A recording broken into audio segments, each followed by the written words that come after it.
Kumusta na naman ulit? Kumusta bawat may isa? Happy Sunday everyone and hope you have a blessed day. Diba? Yan, so nagsimba kami and then pagdating namin, may mahiwagan na naman tayong bayong na pula. Lucky charm ko na yata yung bayong na pula. Kasi, yan, i-unbox natin kung anong meron dito. At bet na bet ko yung nakikita kong laman nitong mahiwagang bayong. So, first of all, meron tayong pickled cucumber. O, di ba? Mamaya natin tikman yan. And the next is lemon. May 4 na peraso tayong lemon dito. Ang lalaki pa ng lemon. Parang nagtitimbang ng 1 kilo to. Yung 4 na lemon na to. Yung titimbang mo. And of course, yung pinaka-paborito kong ito. Kamote. Labas mo na lang daw kasi, sabi. O, yan. Yung mga kamote, namimiss ko na yung kamote sa, probinsya.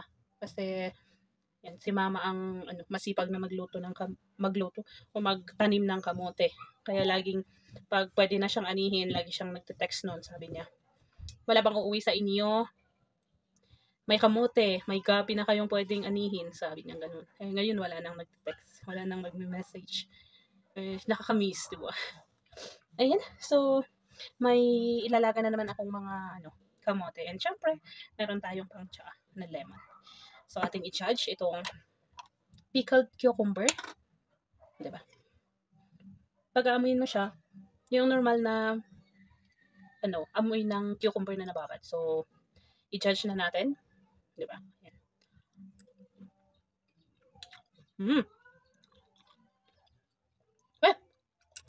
In fairness, sarap. Masarap yung pagkaka-pickled niya. Yung ginawa nilang babaran. Pwedeng side dish ito sa pritong mga ulam. Pero kung ako lang, papapakin ko na itong ganito. Diba? Sarap. Oo, diba? Papapakin talaga eh. Nauubusin.